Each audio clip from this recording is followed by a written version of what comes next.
Hey Greyhounds fans, thank you for listening to another episode of the Hounds Huddle podcast on MoravianSports.com, the Greyhound Sports Network, or wherever you listen to your podcasts.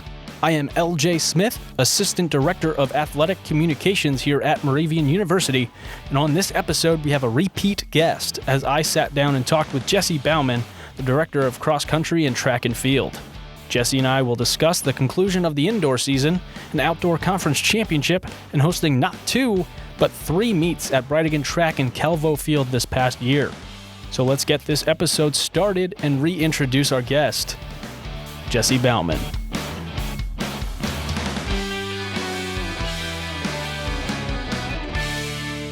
And thanks again for tuning in to the Hounds Huddle podcast, streaming live on the Greyhound Sports Network, MoravianSports.com, or wherever you listen to your podcast. My first repeat guest on the Hounds Huddle podcast, the Director of Cross Country and Track and Field, Jesse Baumann. Thanks for taking time again to sit down and kind of go over what happened the past season. Yeah, of course. Thanks for putting these together, and thanks for having us. Of course. So last time we spoke, we recapped the cross country season, which was obviously very exciting on both sides, and the men coming away with a landmark title, the first since, I believe, 2012. We ended talking about indoor, even though you're about halfway through the season. So we'll pick things up with the indoor season for both the men and women. So talk about that for us.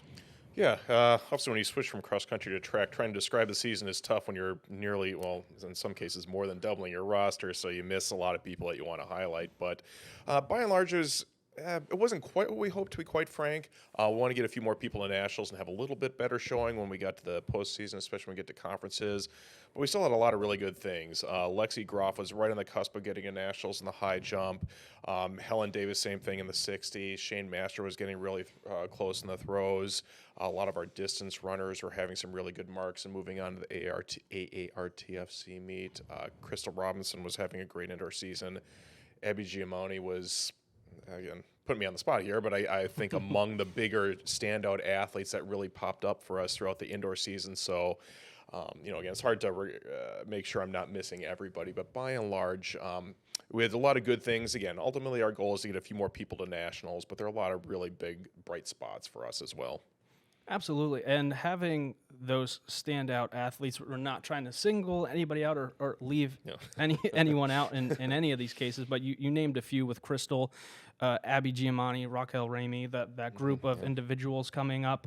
On the men's side, Dan Jenkins, Tim King, a lot of your throwers. Trevor Gray has also been great, young addition to the program. So seeing kind of how the progression went for indoor itself, what can you look to build off of going into next year? Because obviously that season has ended, and you touched on some of the accolades, but a lot of youth coming up, but you're also losing some key contributors. Yeah, for key contributors, we have a lot of distance runners that we're going to be losing. We had, especially on the women's side, had a really good core with like Natalie Stabilito, Emma Marion. And the men were losing Max Schumann and Shane Master, which are really big pieces. But at the same time, the vast majority of our team is returning. And so we're, for the most part, losing some distance runners, and we have a pretty good class coming in that we can, I don't want to say replace, but at least, there won't be a huge drop-off from that. But, yeah, by and large, a lot of people are returning.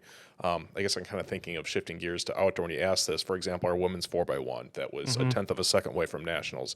Everyone's back. I just mentioned Lexi Groff, who's been a couple centimeters away from nationals for a couple of years now in the high jump. She's back. You mentioned Trevor Gray. A lot of our men's 4x1 was running really well this year. They're all back, and a lot of them are just freshmen and sophomores. So, a lot of people that we had and were excited about developing last year, we get to work with again going into 2022-23. So seeing the progression of just from some of these first-year student athletes and even sophomore class really getting to compete at the indoor level for the first time, how can you continue to build and shape this program, including the key additions coming in with this new class this year? What do you look to build off of? I think part of it, like one of the things we preach to any class is the consistency throughout the year.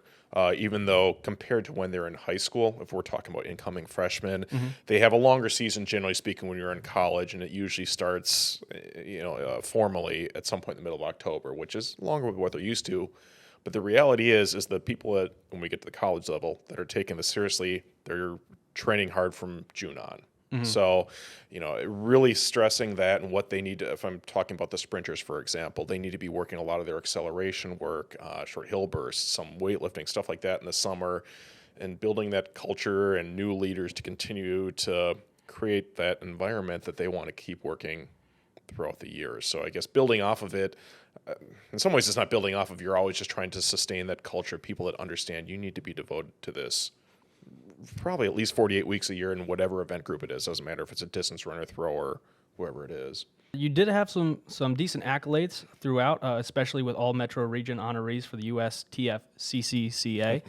Trying to get that right a couple of times. Yeah. With Helen Davis, Lexi Groff, Shane Mastro, Crystal Robinson, and Natalie Stabolito. You did mention almost all of them already about how they've improved throughout their tenure here, but you do have almost all of them coming back minus Shane and Natalie. So continuing to improve on just technique aspects, what do you look to kind of hone in on with their craft individually? How does that work for them? There's a lot of it is just continuing to develop some of their acceleration mechanics, different things in the weight room that we look to try and evolve. Crystal, someone for example, she's someone that keeps ebbing and flowing, where, for example, she made it to nationals in the 200 a couple of years ago. And we kind of, even when she came in here, was a little more of a long sprinter, more that 200, 400 mold. And as kind of the 4x1, as our group has evolved, we kind of built her into that, and we're continuing to work on her acceleration as an example. And then, our 4x1 nearly made nationals, as I just alluded to. So it kind of depends on the athlete, and you kind of go with the flow with how you see them developing. Something that just jumps to mind, for example, this is not someone we talked about, but Adam Gildea, for example, is someone that we just all of a sudden discovered after conferences. We're really excited about him in the javelin throw. Coach John was working with him a little bit, and whenever it was in early May, and all of a sudden he's starting to throw some 40+ meter throws in practice. And we're like, oh my gosh, we got something here. So Adam's maybe a good example of applying, I guess what I'm trying to answer this question with across the board is we always try to keep our eyes open to, is there a hidden talent or a way that your training is showing us that we need to kind of drift in? So circling it back, we're asking with, again, some people like Crystal and Helen and whoever else, Trevor Gray, whoever else it might be. It might be some things that we're working again with the acceleration, some of their block work, I don't know, a number of different things as their progression as an athlete kind of directs us. So you finish up the indoor season. We're looking towards the outdoor season starting the end of March. Something that you always take on is hosting 2 meets in the spring, but this year was a little different. You had 3 before we get to the regional meet. We'll talk about kind of what took place. You didn't leave the Valley really much this outdoor season, going to Lafayette, hosting 2 meets, Lehigh, until you went to conference championships in Susquehanna. So talk about how the outdoor season went for the group. We said this after the indoor conference meet. I remember my post meet little rah-rah or whatever speech is that I expect us to be a much better outdoor team. For example, with both genders, we have more depth in the hurdles, for example. So adding the 400 hurdles definitely helps that group, like Ashley Rodriguez and Jason Gartner and a number of others. And then we saw a lot better progression with that, with the distance runners and the throwers too. When you add the javelin, when you add another one of the throws, when you add the 10K, stuff like that, we expected to help our team, and luckily that came to fruition. We were much deeper. It's helped our women gain some ground to be able to ultimately win the conference title. And we felt like our men's program as a whole was a lot stronger. We're much better represented when we're looking at the AARTFC meet. I think that's another way of indicating that the outdoor season just kind of suited where our team was at better. With that said, we saw lots of really good progression, continued growth. Zoe Bronson had a lot of injuries throughout the year. To see her finally get healthy and bounce back. Jared Santos comes to mind in the sprints where he just really exploded in the 200, especially once we hit April. So I guess I'm maybe just kind of highlighting a couple of people, but they're examples of a lot of people that have built throughout the season. And I guess to tie this together, some questions you asked before, a lot of our training module is there is a progression from early in the season, whether it be September-ish, all the way building into later in the season. With our sprinters, for example, we really don't build in a lot of speed endurance until we get to the outdoor season. So we kind of expect an annual progression of growth. And a couple people, like I just mentioned, Jared and Zoe, I could name a lot of other people. They displayed that growth. So I guess it means our coaching staff is doing something right. It's kind of like we hoped. So yeah, by and large, we were really happy with how our team evolved and developed throughout the outdoor season. So you have the Moravian Invitational, and fortunately, if I remember correctly, no weather Yeah, not that this I can year. recall. Normally there's Yeah. something that we endure. The Invitational goes well. We have the annual Coach Pollard Invitational, and I'd be remiss if we didn't talk about what the Coach Pollard Invitational represents and honors.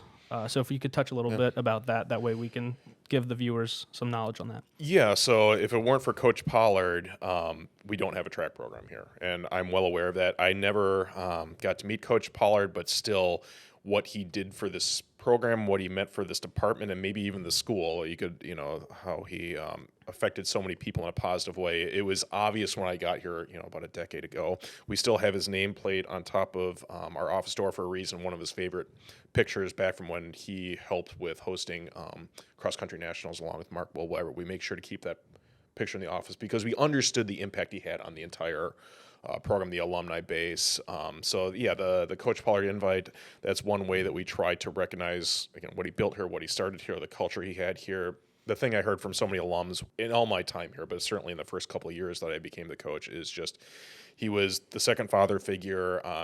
He was someone that would help everyone in so many ways. I remember talking to Bob Ward about a lot of stories. Maybe I shouldn't talk about it on this broadcast, but you keep expanding outside from just track and field. He had a really positive impact that people, reminisced or thought of him so highly. So again, even though I didn't really interact with him, I heard from so many other people. Scott Dapp would talk so favorably of him. I don't know if I'm articulating it really well, but it's just very apparent that he had a really positive impact on, in a literal sense where he started the program, but just in so many other ways that he was a positive influence for hundreds, maybe even thousands of student athletes here. And I think being a part of this past year's Hall of Fame with the class that got in with the track and field programs, and even hearing the stories of how much Coach P meant to just his team, but also, I believe, Abate, the football individual that got inducted, he even took time to note how much Coach Pollard made an impact on him, and he wasn't even on his program. Just having him as a mentor was so beneficial. So knowing that his legacy lives on within this program is an incredible feat to you, the program, keeping it his name relevant and kind of teaching his ways to this generation of student athletes that come through the university. Yeah, maybe I shouldn't drop this yet, but there's actually some other ways that we're thinking about continuing to recognize him, his legacy here, even moving forward. So just that we never want to forget what he helped establish, the presence he was. You mentioned the word mentor, all those kind of things, and make sure that that's never forgotten.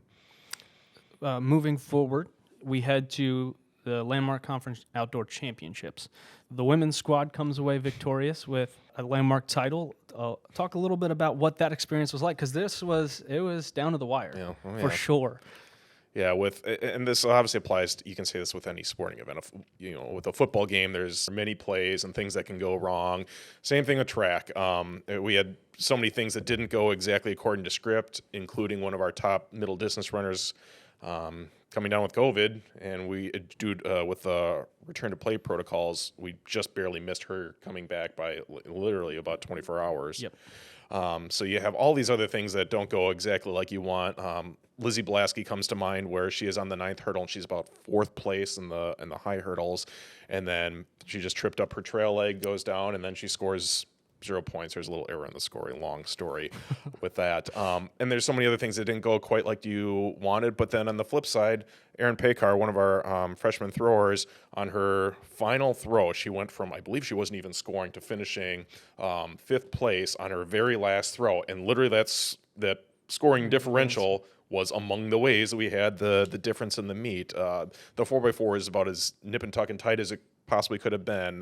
Liz DeMassa was sprinting over from the jumps to go to the hurdle prelims, and like all these different stories that come together. So it's impossible to summarize because you have 1,000 of these thoughts going through your heads of all the things that contributed to that. But I guess that's why depth's important. That's Correct. What we preach, that it doesn't matter who you are on the team. If you're when we show up to train, or at least with the sprint, jump, hurdles, and throwers when they're practicing in October, like, it doesn't matter if you see the Crystal Robinsons and the Lexi Groffs and the Trevor Grays, whoever the on paper, better athletes on our program. Like, everyone's going to be needed. Correct. When we get to the to the meet. And I think if there's a takeaway from us winning the conference meet on, back in May, that was it. We needed every again, Aaron's throw in the shot put is one example of that, where literally the last throw that was among the ways that we made up the difference in the meet. And a couple accolades coming out of the Landmark Championship meet. Shane Mastro named Landmark Male Field Athlete of the Year. Crystal Robinson, Landmark Female Track Athlete of the Year.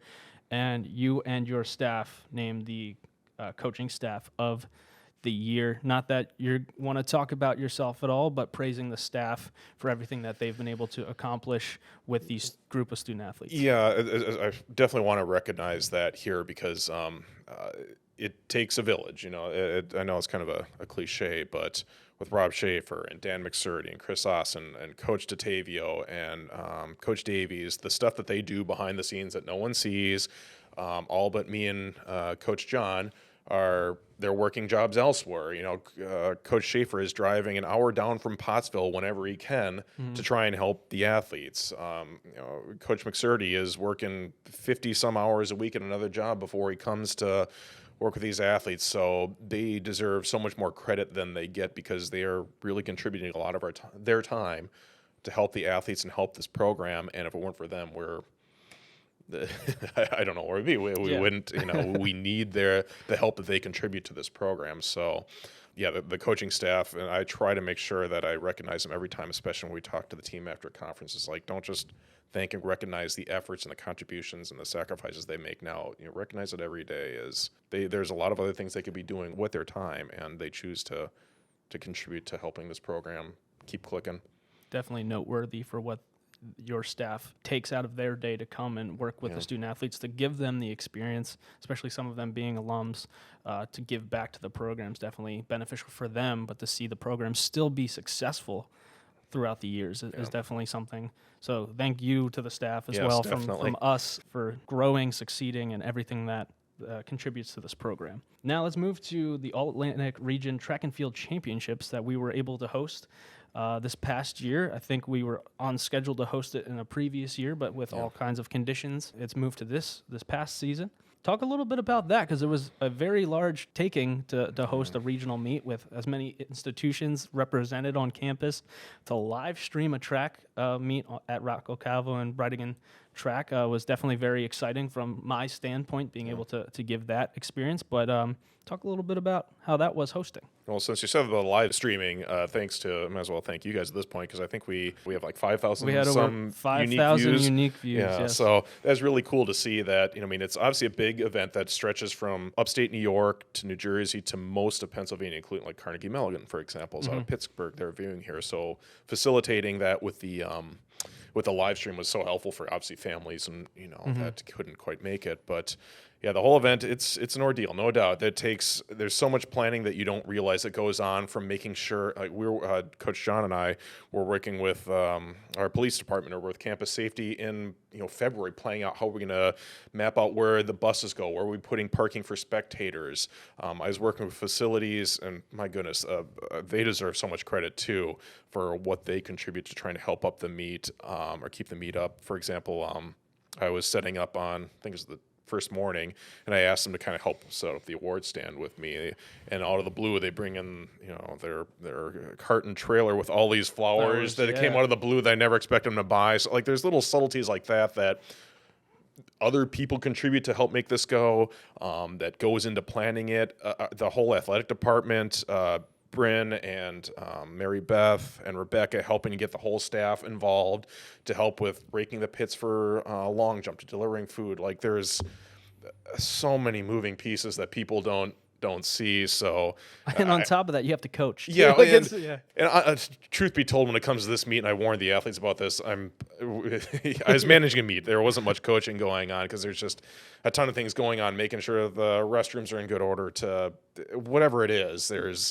It's controlled chaos, and I don't know if controlled is even the right word for it, but it just is the nature of our sport, or big events like that, and that's fine. It's exciting to see it come together and go relatively smoothly. There's always hiccups. How are you not going to have hiccups in a 2-day meet? But there's a coach from another school that wound up emailing the whole governing body afterwards, and was really complimentary of how the atmosphere that was there. So that's rewarding when you see what it meant to the athletes and them being happy, and hearing coaches saying it's a good experience. Ultimately, one of the goals of the organization for this meet is get people to nationals.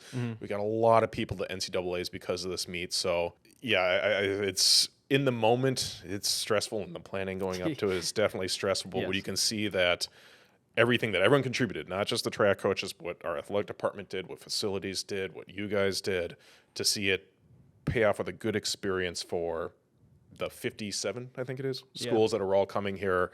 It makes, or kind of makes up for all the time that you put into it, or, it justifies all the effort you put into it. It was so exciting to see all the amount of student athletes that were there, but them just kind of doing their own thing, whether it was cheering on their other teammates in events. I was sitting in the bleachers trying to film and whatnot, and the amount of student athletes just pressed up against the wall watching like either hurdles or sprints, and then being able to have the runway cam, which was such a unique experience, at least at our level, was so cool to look back and watch, and like hearing the feedback from either parents or the student athletes that tuned in the day before and telling us that it was a really cool experience. The conference really appreciated it.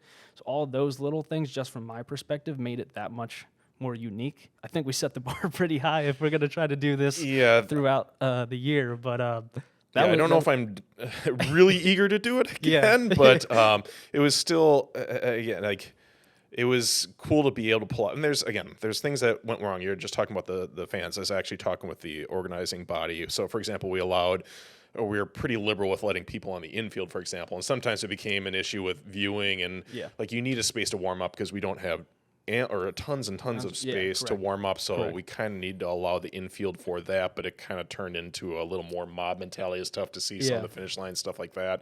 So there's little stuff you learn in hindsight that didn't go as well. But the flip side to it, like, it's so exciting when the 200's going off and you just have a wall of people right on the infield. And that's what, I mean, the 200 times especially just went off the chart for not just Moravian, the field in general. So there were a lot of events where that kind of contributed some chaos, and there's maybe a negative spin to it, but just the atmosphere was really fun and exciting. So I don't know. I keep thinking controlled chaos comes to mind with all of that, but there are a lot of positives that came from hosting the meet. And again, I think by and large, we created a pretty good experience, not just track, the whole, everyone that contributed. We created a pretty good experience for a lot of programs and athletes.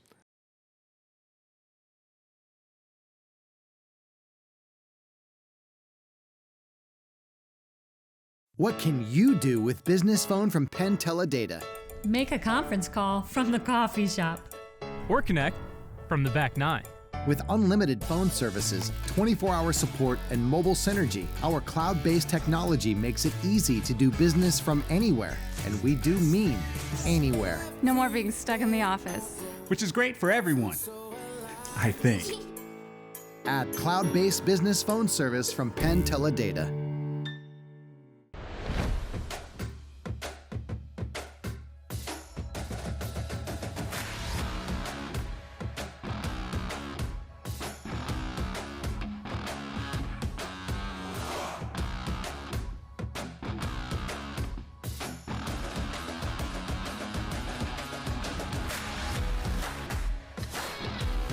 St. Luke's Orthopedic Care. Extraordinary care in motion.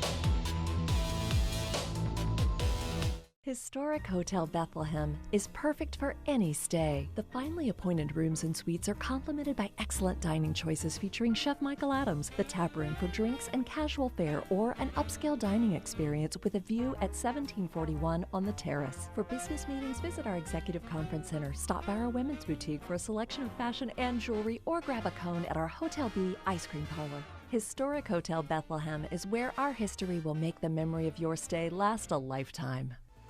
Are you looking to get your hands on Moravian University Greyhounds gear? Head over to meridiansports.com and click the link Sideline Store under the tab Fan Zone to find our Meridian Apparel store. Each month, there is a promotion that offers a discount to all things Greyhounds, from hats, hoodies, shirts, and more. Head to the Meridian Athletics Sideline Store today, powered by BSN Sports.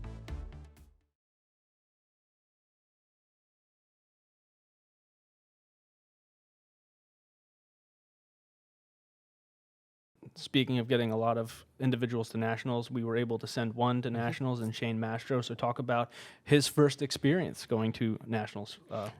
Yeah, you could never quite prepare for it. And luckily, well, I guess the first thing I want to say with him too is, like, he's one of those ones that I was kind of talking about culture, buying in, working throughout, the season, all kind of stuff. Like, he got himself to nationals because of that. He's one of those athletes that we've got we call them muscle blasters or whatever. They're just kind of like the massage guns. He's the type of athlete that'll come in every day at like noon or whatever it is, and he's taking care of himself that way. He's the one that's making the extra appointments, the athletic training room, paying attention to details in the offseason, all that kind of stuff. So, like, not to say other people don't earn their way to nationals, but he's one of the ones that does the little stuff right. And you're really happy to see that pay off with the long journey, a lot of close calls of him nearly making nationals some other years, and to kind of see all that work pay off. So that was cool. And with that said, with the national experience, like, I was glad he's able to enjoy it. Being a fifth-year senior, I think helped him have a little more perspective. When we've gone to nationals with other people, sometimes it's a little, I don't know if intimidating is the right word, but it's a new experience. There's a lot of pomp and circumstance that goes into it, so it can be almost a distraction being in a big stage, big stage, like that. But I think his experience in general helped him with that, and he threw really well. Yep. But just the second field or the second flight at nationals just all of a sudden took off, and he would have had to set a huge PR to wind up making it to finals. But, like, he threw really well. He bettered his place from his seed coming into nationals. Like, he competed well. Like, you always ask for. Yeah, exactly. Yeah, do you want to be an All-American? Of course, but he threw, one of his better throws of his career while he was out there, had an awesome experience. So, yeah, we were really happy with how it went for him. And again, especially for him, he's the type of guy, not to say that he's the only one, but you want to root for him because he just did all the little stuff right, worked his tail off throughout the year. You saw the progression from freshman year to senior, or first to his fifth year. So, it's kind of one of those feel-good stories. The academic side for both squads, as well as serving pretty well for themselves, including Natalie Stabilito being named the landmark women's outdoor track and field senior scholar athlete for the conference, and Shane Houghton also received the Moravian Male Scholar Athlete Award. So that's definitely something to take pride in, that your athletes are student athletes, and both squads getting named to the USTF CCCA all academic teams as well, with some individuals getting in there as well. Yeah, I guess first I want to give some credit to John DeTavio here, because he does a lot of the facilitating of some of the study halls that we have the team. So we put some effort into facilitating opportunities to help students or help our student athletes. And again, John DeTavio deserves a lot of credit for that. But then part of it is I think one of the things I've observed with our sport is generally you're not competing in front of, droves of people. You're not like at a basketball game, you have tons of people cheering on. Where I'm going with this is you generally have to be pretty intrinsically motivated to be a track and field athlete or a cross-country athlete.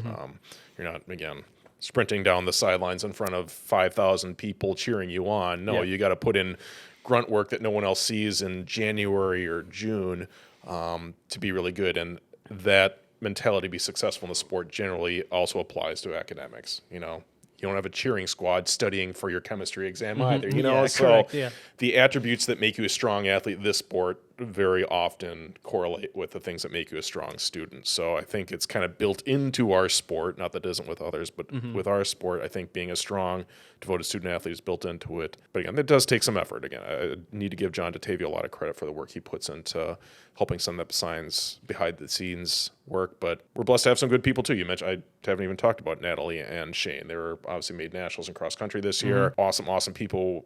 I was talking about Shane Mastro and what a great student athlete he is and how hard he works. Natalie and Shane Houghton are the exact same way. They're just, really positive affirmations for them, but really they're just hard workers, good people. That's why they're good students. That's why they're great athletes. Absolutely. So we talked about kind of this past year so far. There are a couple things in alumni news that can be noteworthy with Hall of Fames. We'll start with Christina Sherwin. being named to the NCAA Division III Track and Field Hall of Fame for her time as a Greyhound. And also the most recent Hall of Fame, Moravian Athletics Hall of Fame, that'll be coming up. Abigail Schaefer and Eric Woodruff Campbell also getting inducted to the Hall of Fame this coming season. So talk a little bit about them as much as you can. I know not coaching them, all of them, but kind of talk about what that outlook is for the program to then show the current student athletes what the potential is. We still have Christina Sherwin's Olympic jersey, her Danish jersey in the office, because we want to show people. You don't have a lot of Olympians that are at D3 programs or come from D3 universities. So she's someone, and she's an awesome person. I never coached Christina, but I met her a few times, and she's been great with helping us. Like when we had a clinic a few years ago, she's willing to contribute to that. She's been really nice to our staff. She's an awesome person. And then obviously she is a tremendous athlete too. Absolutely. But then and I only coached Abby for 1 year, and then Eric was a little before my time, but I've gotten to know them, especially Abby, because she helped coach with us for a couple of years too. But they're just great people. I know Rob Schaefer, who's on our staff, who had a little more of a direct connection with Eric, couldn't say enough good things about his work ethic, who he was as a person, just a humble, hard worker, awesome person to be around. You don't get many athletes like that. You don't get to work with many athletes like that. And unfortunately, I didn't get to work with them, but I guess just that they were such high caliber, hard workers. They're really good people to spotlight, and we do all the time. Eric has got, whatever you want to call it, one of his pictures on the wall down in the new locker rooms. I make sure we're taking athletes down there, or when we're recruiting, and brag about how he's hitting USATF qualifying standards, and he is a 4-time national champ. That's among the reasons we did the new record board project, to highlight what Abby and Eric and Christina and all of our national champions have done. We've had some phenomenal athletes that I can't really take much credit for. Many were before my time, and that's also, I want to give some credit to John DeTavio. He is the one that really encouraged us highlighting our national champions more. But we've had some really good athletes walk through the halls here.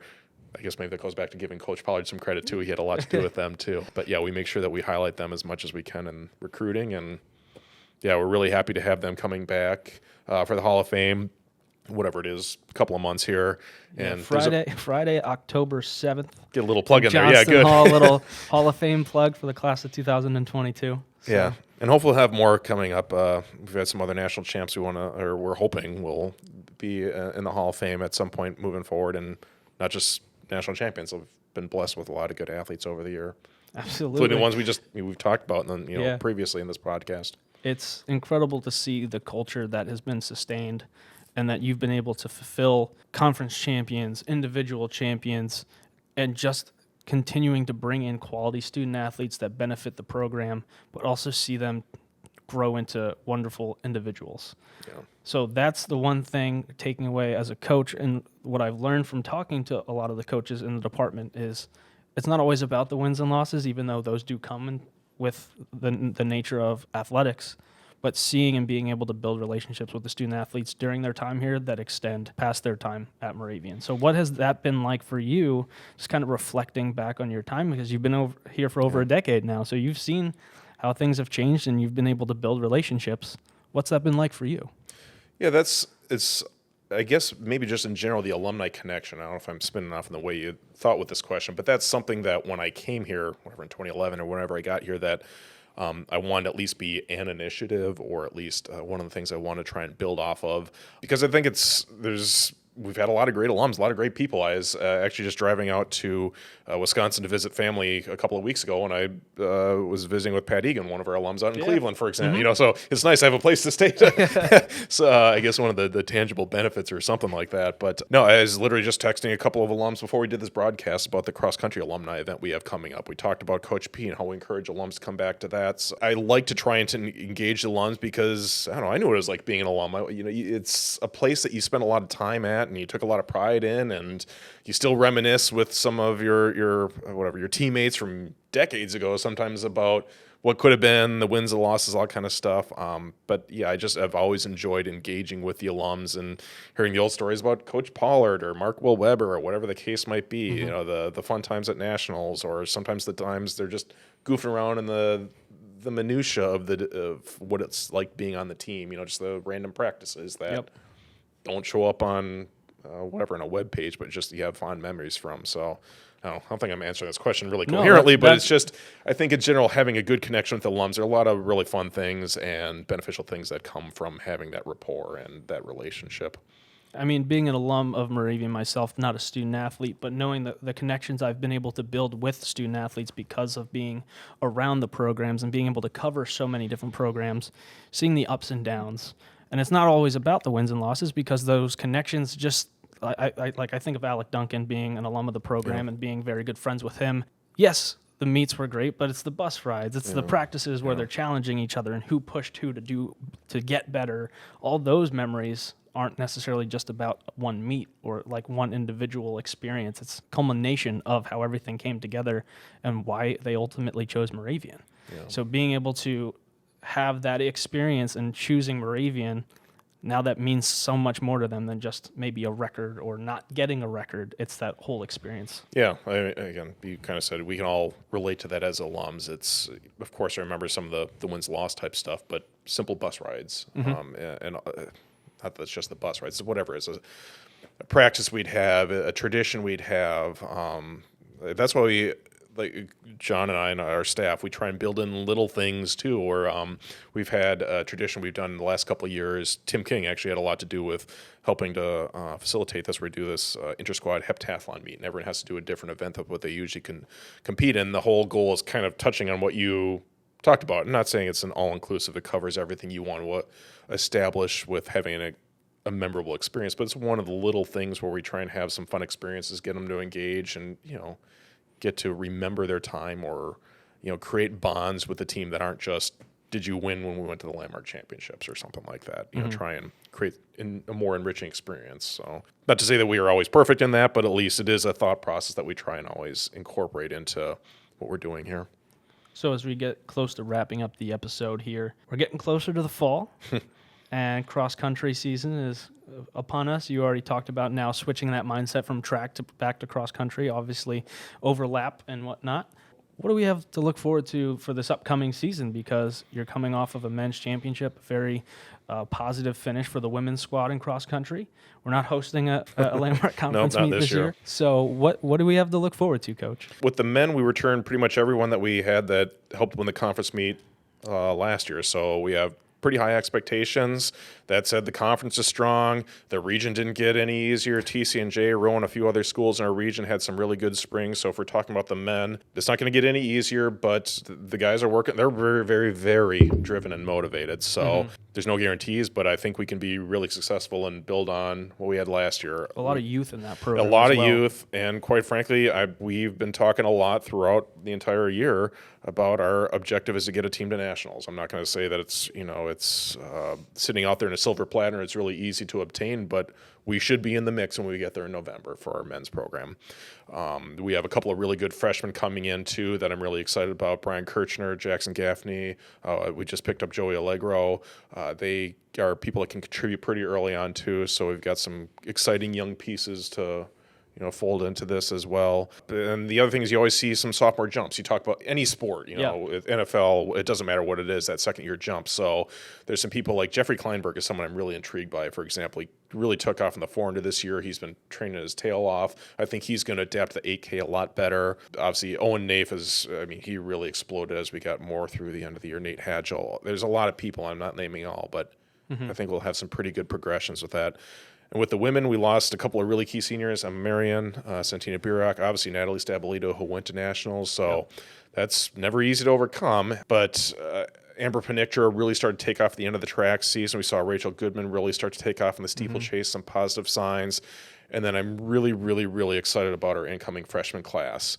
The thing is, they're freshmen, so it's an adaptation. So you don't know what you're going to get. A few of them are a little more track inclined or a little more middle distance oriented, so there's a little uncertainty how they're going to adapt to the 6K. And if I'm being totally honest, I kind of don't know what to expect, to be quite frank. I know we're going to be really good. I just don't know if it's going to be right out of the gates or if it's going to take a little time to develop. A couple of newcomers. We even just have a new transfer coming in from Ryder who I think has a lot of upside, Angela Reidinger.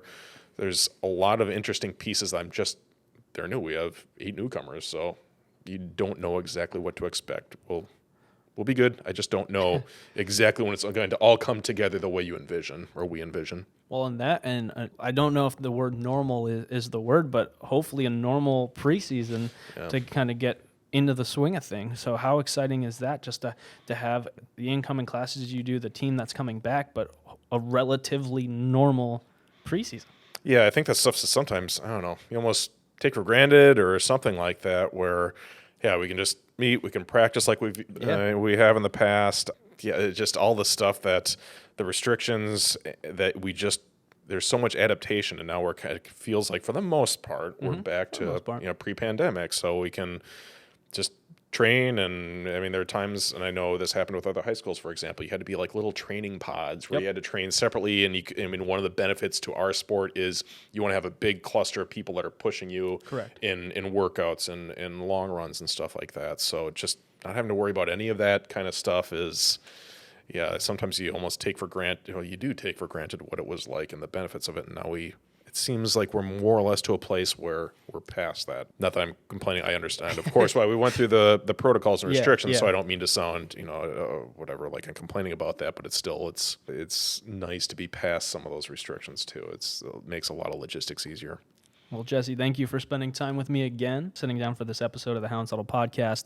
Got a lot to look forward to. Got a full year of nonstop from cross-country, indoor, and outdoor track. Try to enjoy this last week or two before we finally get ramped up into August and spend some time getting ready for cross-country. So I appreciate you taking time with me. Yep. And again, thanks for this, and thanks for your help with the ARTFCs and everything that you guys do throughout the year. So thank you very much. Of course. Thanks, Jesse.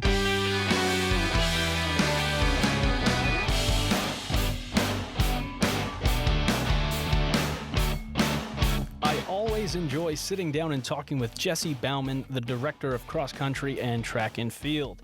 On this episode, we had the opportunity to reflect on this past indoor and outdoor track and field season, including the most recent women's outdoor track and field championship, to hosting 3 outdoor track and field meets, including the AARTF Regional Championship meet, to what we have to look forward to for this upcoming cross country season. Be sure to follow the cross country and track and field programs on social media at MoravianXCTF on Instagram, Twitter, and Facebook. That's MoravianXCTF. And if you haven't done so already, go ahead and follow the Moravian University athletics accounts as well. That's all I have for you on this episode of the Hounds Huddle podcast. Until next time, I am LJ Smith, signing off.